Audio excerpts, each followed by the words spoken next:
was outrage after a video was posted on Sunday of a St. Louis couple brandishing firearms against protesters headed to the mayor's house. But the couple says they're victims of a rush to judgment by some media outlets because they didn't threaten peaceful protesters. They responded to an angry mob who tore down gates and threatened their lives and the lives of their dogs. So police are investigating, but what's concerning you most about this when you saw this scene, Joy? Oh, you're asking me. Well, you know, it's like there are a lot more questions. Steve, I can hear you. There are a lot more questions than answers here. We're on the air, Steve. Okay? Yeah. So I think that there are a lot of questions here. Sorry, from both. He's trying to help with the technology, and he's too loud. I miss Steve. Here's the thing. That's all right. So it seems like since we don't have official footage, we don't really know exactly what happened. There's two sides to the story. I would say two things. Number one, if I were a protester, I would not appreciate having an AR-15 headed my way or a woman who seems crazed with her finger on the trigger. I would not enjoy that at all. I don't think any of these protesters had weapons. The only other thing I was wanting to say is I read that they claimed that they are Black Lives Matter supporters. Well, in that case, why not go out to these protesters and say, I appreciate that you're protesting. I agree with you. Acknowledge what they're doing and lend a hand. Don't shake the hand, an elbow maybe, and basically, sort of neutralize the possibility of violence. Instead of, she had her finger on the trigger, this woman. That even if she didn't mean to kill somebody, she could have. That's all I have to say. Steve, stop it. Oh, okay. All right. So were both the protesters and the homeowners potentially guilty of violating rights here, Sonny? I mean, is that something we could possibly know by now? Well, I understand that the police are still investigating this, but what was interesting to me is we know that Missouri is an open carry state. And so the fact that you had two homeowners with guns in that particular state is not what is an issue. But what is at issue is that it would be a crime to brandish a weapon in a threatening manner. That is actually a felony. And what I saw on the video is the brandishing of a weapon in what could appear to be a threatening manner, right? And so that is a felony. I agree with Joy in the sense that the couple's narrative has changed a lot. At first, it was this angry mob came out down my street. I felt threatened. Now they're saying I wasn't threatening the peaceful protesters, but I saw two white men in the group, and those two white men had weapons, but not the peaceful protest. If someone has, if there's a peaceful protest and you feel threatened, I don't know why you decide to go outside of your home and brandish a weapon. Don't you stay inside of your home and call the police? And so it just seems to me that there is quite a disconnect there, because what they did was very aggressive. There wasn't a need to brandish a weapon in a threatening way. Right. That seemed felonious to me. Right. Megan, do you think this is a snapshot of a very divided America right now? Oh, yeah. I think this image of the McCluskeys, which is their names, brandishing weapons, as Sonny said, outside their home is an image of what's going on in the country. I have like 6 things to say, so just bear with me. The first thing, Sonny and Joy pointing out that she had her finger on the trigger. I think at this point, you guys know me very well. Me and my husband are legal gun owners. The Second Amendment is a big thing of mine. Joy finds it very entertaining that Dana and Chris Lash, the former spokesperson of the NRA, are close friends of mine. Second Amendment rights are a big, big, big cornerstone of my political beliefs, and I am for legal gun ownership that's responsible. You're right, this woman had her finger on the trigger the entire time, and trigger control is a big thing, especially with pistols. You're never supposed to put your finger on the trigger unless you're intending to shoot and aim and hit something. The man has no muzzle control whatsoever, which means that the front part of the AR-15, he is pointing it in all directions, in all places. Yeah, exactly, Whoopi. It's highly, highly dangerous and irresponsible, and there's a clip at one point point where she's moving her pistol around. She could have easily shot her husband in the head. So I have a problem starting there, that if you're gonna do this, you should be, again, like me and my husband go to the range often. I can't right now because I'm pregnant. I am very responsible and I've taken many safety classes. And the first thing you learn in safety is you never point your weapon at something you don't intend to shoot and hit. So right off the bat, I have a problem with this. There's many different angles of videos, and I've seen about what looks like 40.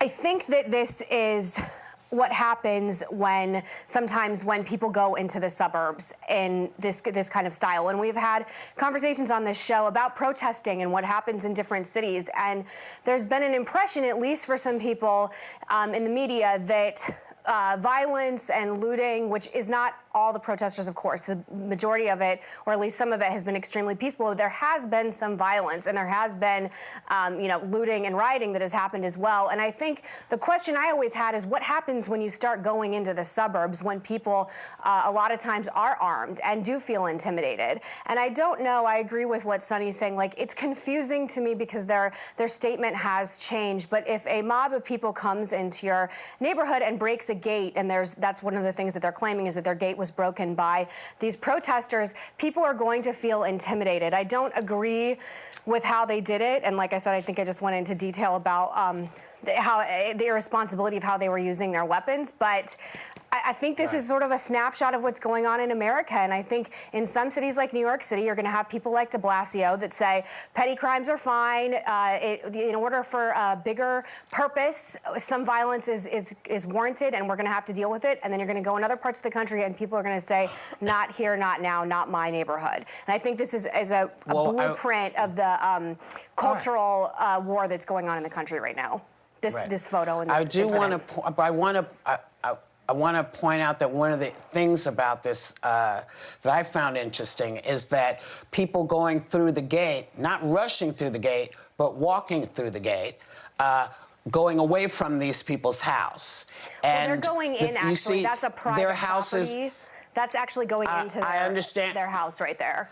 I understand that, but from what I'm looking at, their house is over there. Their house is to the right. The protesters seem to be going away from the house. And as we're looking, it's not a mob that's in front of that house at the moment. There's a couple of folks, but they're on the move. So if you go in your house and grab your gun, it means you could have gone in, and they say they called the police, and they called the people that were supposed to come and check on you, the neighborhood watch. They said nobody came.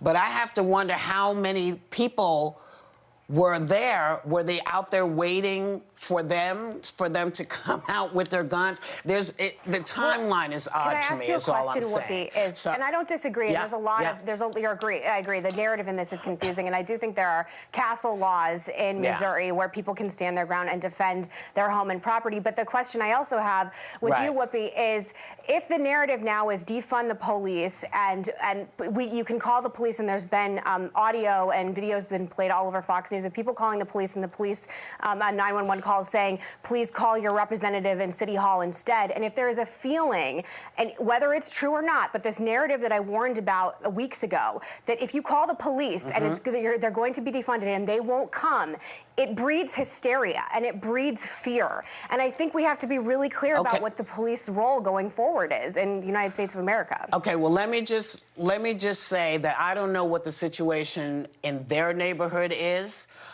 All I'm saying is that if you are living in an enclave, you have a city watch or a town watch or whatever it's called, or you can call the police. I do, so that's why I can tell you. There are people around that you call. So you also call the police, but you call the watch. The other thing for me is, I wish we could say that, New York does this and this place does this, but I believe in small towns, people are gathering in their towns and protesting. It's not necessarily people coming from big cities creating this issue, but people watching and having an idea that all that happens is looting and bad stuff because that's what they're being shown on television. You know, there's a lot of peaceful protests around the country. And yeah, I think defunding the police so that we can retrain them, so that we can get a better idea of how they think, so that we can figure out how to keep everybody safe is never a bad idea. I don't believe that any place should not have a police department. Anywhere. And I believe I've said this, and I want to just reiterate it so everybody's clear. But I do think that there are things that have to happen. The police need to be retrained. They need to rethink how they handle just American citizens and black people in particular. But now, you know, it seems that white people are having the same issues. So maybe it's just an American problem that we as citizens have to say, listen, the police have to be retrained. It's that simple. But these people, I believe these people are protesting the fact that their mayor read out people's names on television and maybe endangered their lives. So they went to protest the mayor and addresses, and she lived there. I think everything might have been easier had people not brought the guns out. I have to agree with Joy. If you believe that they're marching for the right reasons, then say, listen, we support y'all. Go ahead, she's over there. Go ahead and we'll march with you in a little bit. We're going to walk the dog, and then we'll come and be with you. You know, they could have done anything, but once you bring out the AK-47 that you don't know how to handle, and handgun that you don't, you know, I can't see Jack, but whatever it is, ridiculous. You know, it has to, you know, people have to do we just have to do a better job. Go ahead, Sonny. Using a weapon they clearly don't know how to use. Truly don't know how to use. We have a legal note. Sorry. We have a legal note. In a statement released through their attorney, Mark and Patricia McCloskey claimed that they witnessed violence, destruction of property, and acts of threatening aggression by some of the protesters, which gave rise to trepidation and fear of imminent and grave harm.